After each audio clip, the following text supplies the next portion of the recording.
আপনার সম্পত্তি যদি কেউ জোর করে দখল করে নেয়, জবরদখল করে রাখে, সম্পূর্ণ অবৈধভাবে আপনার স্থাবর সম্পত্তি থেকে আপনাকে উচ্ছেদ করে, তাহলে আপনি কিন্তু অবৈধ ওই দখলদারকে আইনিভাবে উচ্ছেদ করতে পারবেন। কিন্তু কিভাবে সেই দখলদারদের বিরুদ্ধে আইনি লড়াই লড়ে সম্পত্তিকে পুনরুদ্ধার করবেন, এর জন্য কি মামলা করবেন, কত সময়ের মধ্যে করতে হবে, কত টাকা খরচ হবে, অর্থাৎ উচ্ছেদ মামলা সম্পর্কিত যাবতীয় বিষয় নিয়ে আলোচনা করতে আমি PM সিরাজুল ইসলাম সিরাজ প্রামাণিক আইনজীবী, বাংলাদেশ সুপ্রিম কোর্ট, আজ আপনাদের মাঝে হাজির হয়েছি।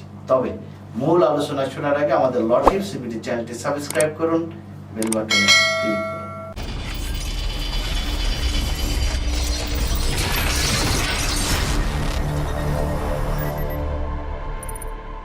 কোনো ব্যক্তি বা প্রতিষ্ঠান আইনগতভাবে সম্পত্তির স্বত্বের অধিকারী কিংবা মালিক না হয়েও যদি 12 বছরের অধিককাল দখলে থাকার কারণে তার পক্ষে দখলজনিত স্বত্বের কিন্তু উদ্ভব হয়।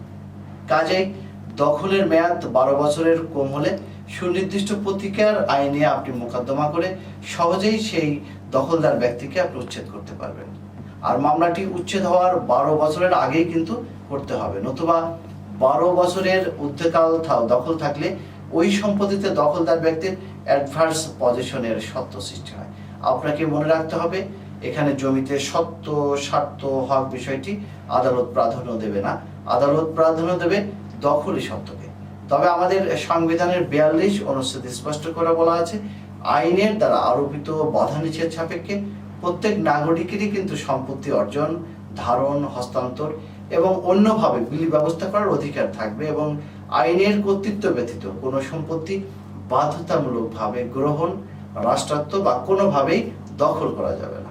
এর যে কোনো একটির যদি ব্যত্যয় ঘটে, তাহলে আপনি কিন্তু সংবিধানের 31 অনুচ্ছেদ অনুযায়ী আইনের আশ্রয় লাভ এবং প্রতিকার পাওয়ার যোগ্য হিসেবেই বিবেচিত হবেন। আমাদের সুনির্দিষ্ট প্রতিকার আইন 1877 ধারা 9 স্পষ্ট করে বলা আছে, স্থাবর সম্পত্তি হতে যদি কেউ অন্যায়ভাবে দখলচ্যুত হন, তাহলে তিনি অথবা তার মাধ্যমে দাবিদার কোনো ব্যক্তি মামলার মাধ্যমে তার দখল পুনরুদ্ধার আপনি করতে পারবেন। তবে জবরদখল স্বীকৃত কোনো পন্থা কখনোই হতে পারে না, সেটা 12 কেন 100 বছর হলো। তবে কিছু ব্যতিক্রম তো রয়েছেই। আরেকটি বিষয় এখানে আপনাদের মাঝে জানিয়ে রাখি যে জমি থেকে বেদখল হলে দখল পুনরুদ্ধারের জন্য আপনি কিন্তু ফৌজদারি এবং দেওয়ানি দুই আদালতেই মামলা করতে পারেন। কোনো ব্যক্তি তার সম্পত্তি থেকে বেদখল হওয়ার 2 মাসের মধ্যে তিনি ওই সম্পত্তিতে ওই দখলকারী ব্যক্তির প্রবেশ নিষেধ করে আদেশ প্রদানের জন্য নির্বাহী ম্যাজিস্ট্রেট আদালতে ফৌজদারি কার্যবিধির 144 অথবা 145 ধারার বিধান অনুসরণ করে মামলা করতে পারবেন। আর এই ধরনের মামলা কিন্তু অল্প সময়ের মাধ্যমেই নিষ্পত্তি হয়ে থাকে। মামলা দায়ের হলে ম্যাজিস্ট্রেট অপর পক্ষের উপরে সমন জারি করবেন, উভয় পক্ষের বক্তব্য এবং সাক্ষ্য প্রমাণ শেষে সম্পত্তির দখলদার কিন্তু তিনি নির্ণয় করবেন। আবার পুলিশ বা এসল্যান্ডের মাধ্যমে সরজমিন তদন্তের ভিত্তিতে প্রকৃত দখলদার নির্ণয় তিনি করে নিতে পারবেন। এরপর আইনগতভাবে তিনি উচ্ছেদের আদেশও দিতে পারবেন। আর বেশি সময় যদি অতিবাহিত হয়ে যায়, তাহলে আপনি সুনির্দিষ্ট প্রতিকার আইনের 8 ধারা অনুযায়ী প্রতিকার চেয়ে সংশ্লিষ্ট দেওয়ানি আদালতে মামলা করে বেদখলদারকে আপনি উচ্ছেদ করতে পারেন। তবে এই আইনটির 8 ধারা অনুযায়ী আপনাকে কিন্তু জমির শর্ত বা মালিকানা আছে সেই সম্পর্কিত কাগজপত্র দিয়েই আদালতকে প্রমাণ করতে হবে। এই ধারার সত্য প্রমাণ সহ মামলা করার ক্ষেত্রে বেদখল হওয়ার তারিখ থেকে 12 বছরের মধ্যেই কিন্তু এই মোকদ্দমাটা দায়ের করতে হবে।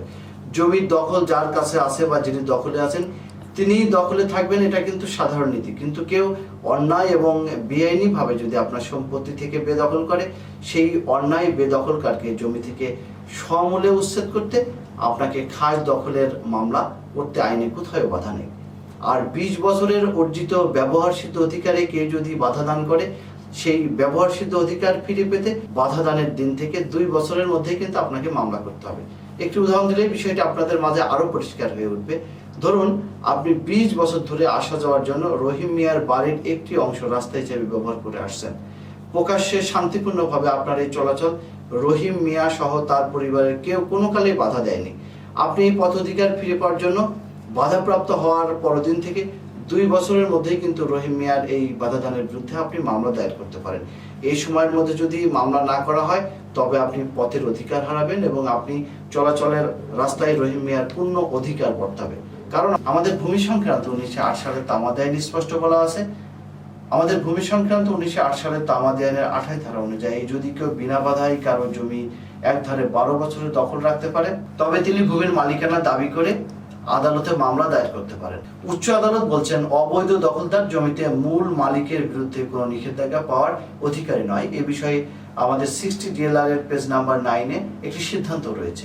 আর 9 ধারার ক্ষেত্রে যেসব দিক বিবেচনা করা হয় সেগুলো হলো বাদী জমিটি দখল করে আসছিল কিনা, বিবাদী তাকে জোরপূর্বক বেদখল করে আসছে কিনা, বিবাদী বেআইনিভাবে জমিতে প্রবেশ করেছে কিনা।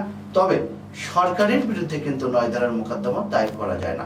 উচ্চ আদালত বলছেন যে বেআইনিভাবে সদ্য দখলচ্যুত ব্যক্তি দখল পুনরুদ্ধারের জন্য 9 ধারার মোকদ্দমায় ডিগ্রিপ্রাপ্ত হয়ে ডিগ্রি জারিতে নালিশি জমিতে দখল নিতে পারেন। প্রতিপক্ষ তার বিরুদ্ধেই কোনোভাবেই ডিগ্রি জারিতে বাধা দেওয়ার জন্য নিষেধাজ্ঞা জারি করতে পারবে না। এ বিষয়ে 40 ডিএলআর অ্যাপিলেট ডিভিশন একটি সিদ্ধান্ত রয়েছে, যা 251 পৃষ্ঠায় সন্নিবেশিত রয়েছে। এই বিষয়ে যদি আপনাদের আইনগত আরো কিছু জানার দরকার হয়, বই পুস্তক, উচ্চ আদালতের সিদ্ধান্ত কিংবা মামলার ড্রাফটিং কিংবা রিলেটেড অন্য কোনো কিছুর প্রয়োজন হয়, তাহলে আমাদের সাথে যোগাযোগ করতে পারেন। ভিডিওর স্ক্রিনে মোবাইল নম্বর, ইমেল, হোয়াটসঅ্যাপ নম্বর দেওয়া আছে। আমরা উপযুক্ত সম্মানের মাধ্যমে পরামর্শ এবং এগুলো সরবরাহ করে থাকি। আজ এ পর্যন্তই। সবাই ভালো থাকবেন, সুস্থ থাকবেন। আমাদের চ্যানেলটিতে সাবস্ক্রাইব করতে ভুলবেন না।